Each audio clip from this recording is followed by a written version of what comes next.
of key players like government and the private sector. Good evening, and thank you so much for joining us on Botswana Television. Thank you for having me. I'm so excited to be here. All right. Now, let's start a conversation. Maybe take us through your background. What is it that really inspired you to get into clothing or into fashion design? So my professional background is actually in communications. I actually started in a newsroom similar to this. Okay. And through the years as I went by, the passion and the desire to delve into fashion has always been there. I think I took the leap in 2020, and that's when alongside my full-time job, I launched Maru. I was interested in us telling our stories of our country, of our land, in a way that is consumable in markets that maybe don't know about Botswana.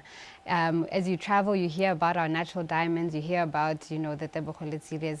I thought that our culture is so rich, and I was really interested in being able to tell those stories of our people. How difficult or easy was it to channel your energies now into this new passion? Because I understand you said you studied as a news anchor, getting into design, fashion. Because I believe this is not something that is not that young people are used to be doing. We get into into entrepreneurship, but they don't take that path. Yes, I think I've always had the creativity. I think storytelling is part of communications as how it is.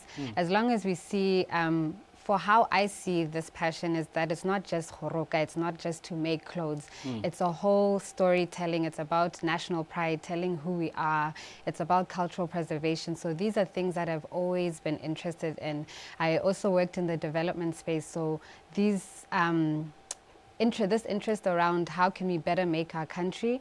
The industry, as we know, textile industry is made out of mostly women. So I have a deep passion in how do we kind of change the lives of the women in our country. All right, now you can tell us about the competition that you were featured in.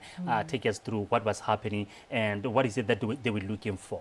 So Creation Botswana is funded by the French government, and it is actually it's a program that's taken part since January.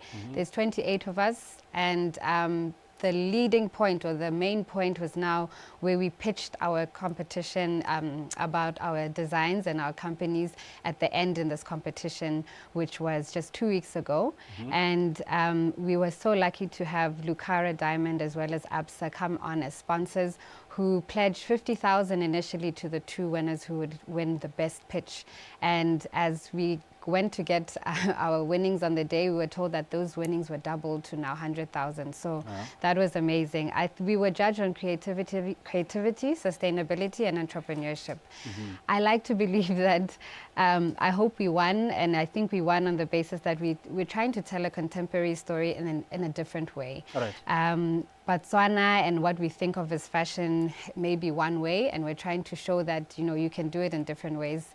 As you see, I'm even wearing one of my designs. That's incredible. I can see that this one is a designer. But what was about your designs? You partly answered the question that I was about to ask you. What about your design that really stood out and contributed to you becoming one of the top?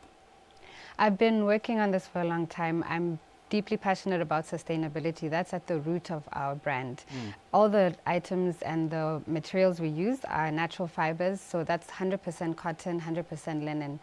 I was able to tell the importance of what it means to have a brand that's conscious of how we are producing items. I think that was maybe what stood out.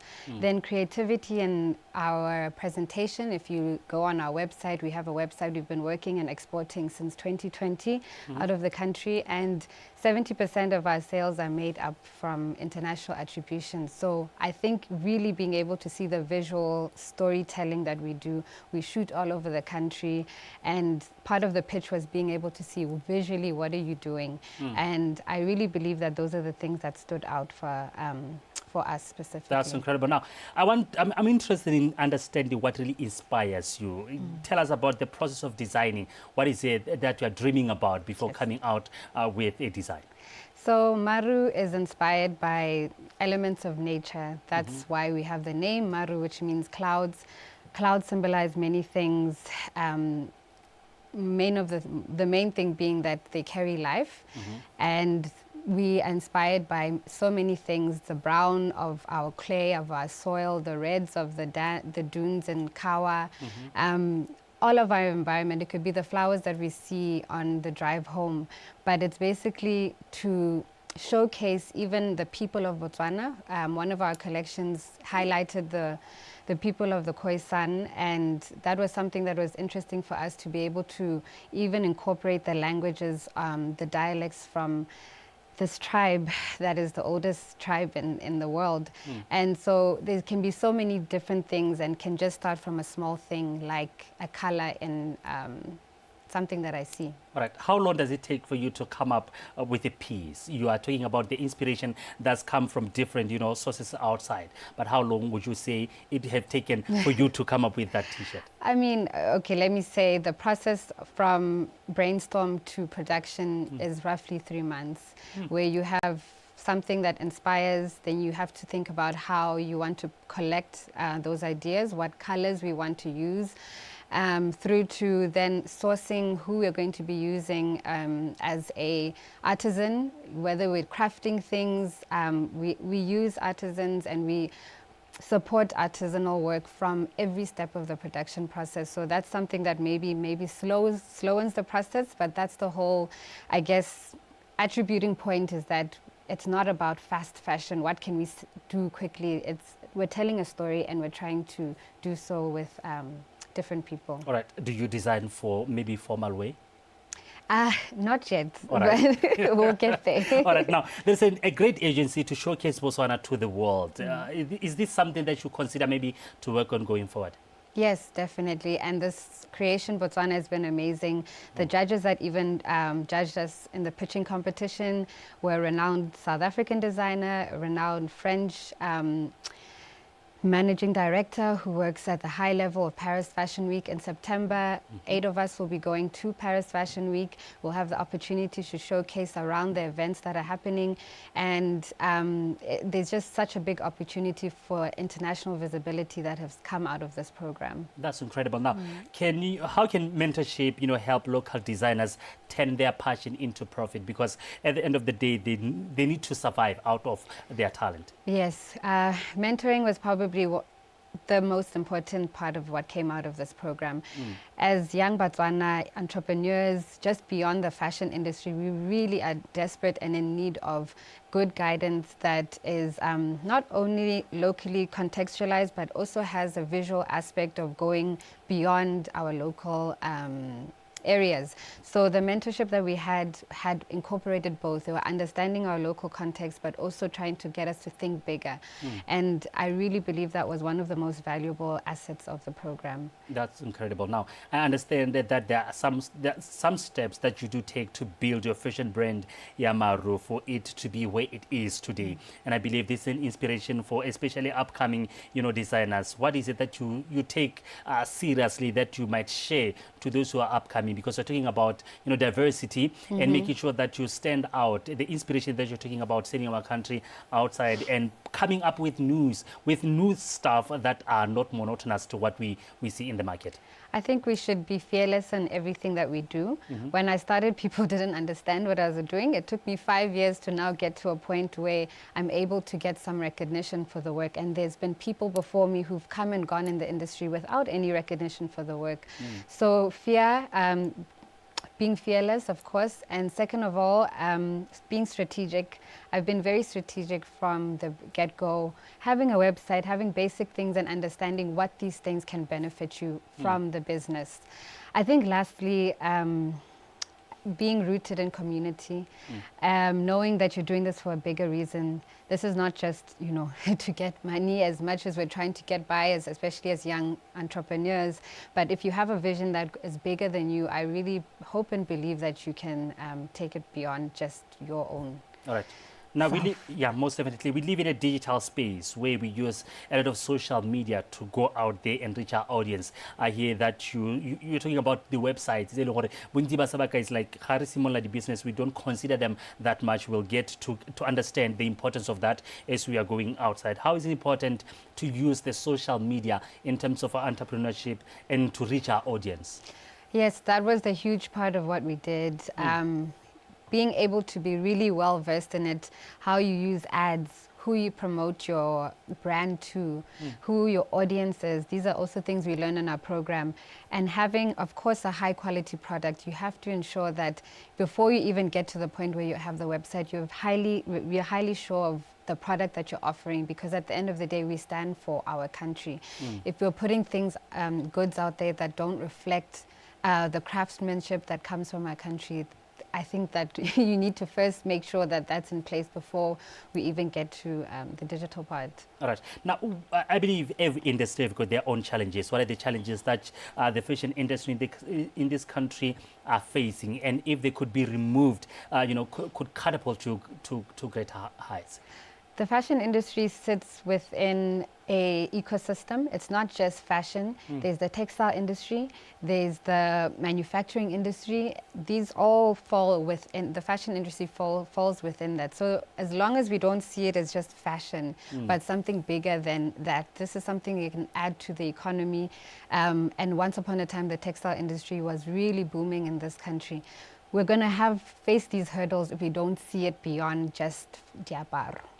So that's my desire in pushing Maru, is that when we're building a universe to show that this is an ecosystem, there are people, there are livelihoods, there's job creation, there's cultural preservation, there's so many things that go into this. So the hurdles that we may face may be firstly that there's an underestimating of what the industry can bring.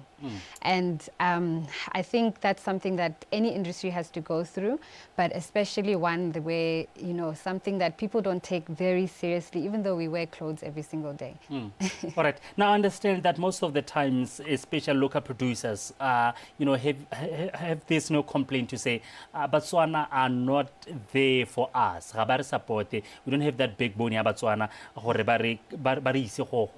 What would you say, especially to Botswana, about the local products, and even to promote them out there, to be proud wearing something that has been designed within our borders? Yes, I just echo what you say. We have so much talent in our country. It's been showcased over the last couple of weeks. We had a pitching competition as well as a showcase where all 28 designers were able to show how many different offerings we have. We are so talented in this country. We have, it's something I'm deeply passionate about. I would just say start local, start with the person who's in your town or your city. There's a range of different things. We do different things, whether it's a t-shirt, but it means the world to a small business. And we go to other stores that are either South African owned or global stores, and we spend money as consumers. It really doesn't mean, and it goes a long way to know where you're helping a fellow countrywoman or man when you put your money towards a small business. That's incredible. Now we are towards the end of the conversation, but how can local designers use competitions like this one, such as Creation Botswana Fashion competition, to build long-term, business visibility? I think even just being a part of this program, this was a once in a lifetime. I hope it's for some of us, but I hope it's not the last time that we have it happen. It was the first time it happened at this scale, and I think that it's just something that hopefully shows the rest of the country, whether that's private sector, government, or whatever it may be, that we have a lot of talent. To leverage the opportunities we got from this, I hope that other designers, I know that for myself, I'll be mixing and meeting with the mentors that we got connected with. I will be meeting with the different industry players that we got connected with. Of course, the funding will take my business to hopefully another level. And the learnings, there's so many important things that we learn, just how to function as a business person, especially a young person. You're working on your business, you're working around your business. Sometimes you're even the crafter. So I really believe that all the learnings that we got is something that's going to help us have long-term visibility. Yeah, you are talking about learning and the exposure that you get. I understand that you were also the 2024 Mandela Washington Fellow. How has exposure in a more developed country, like USA, helped your fashion brand? I actually just responded today to something from the US Embassy. They posted me as an alumni spotlight to say thank you for the fellowship and the learnings that I had from there. Actually, one big part was to do and to teach us how to pitch. And that is something that now I can see a year later has come to fruition, that I'm able to win a pitching competition. And this exposure and being in the US, that was something that I learned so much. Pitching, running a business, and I was in the business program and track, so we were placed in a business school. And there were just a number of learnings, and again, mentorship. There's still people that I speak to who we were connected on a one-to-one basis as mentors. Those relations go on and beyond, where they can highlight and come into moments like this way.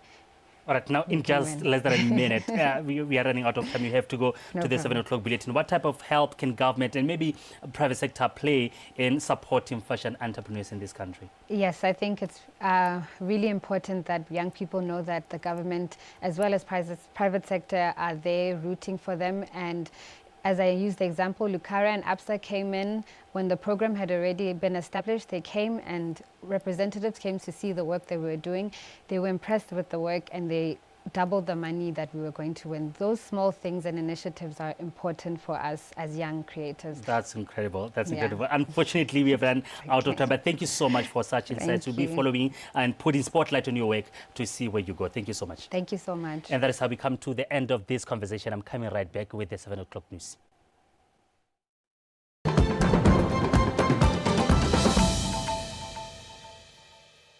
We envisage a fruitful collaboration and successful implementation with tangible results such as skilled employable graduates. You have heard many times skills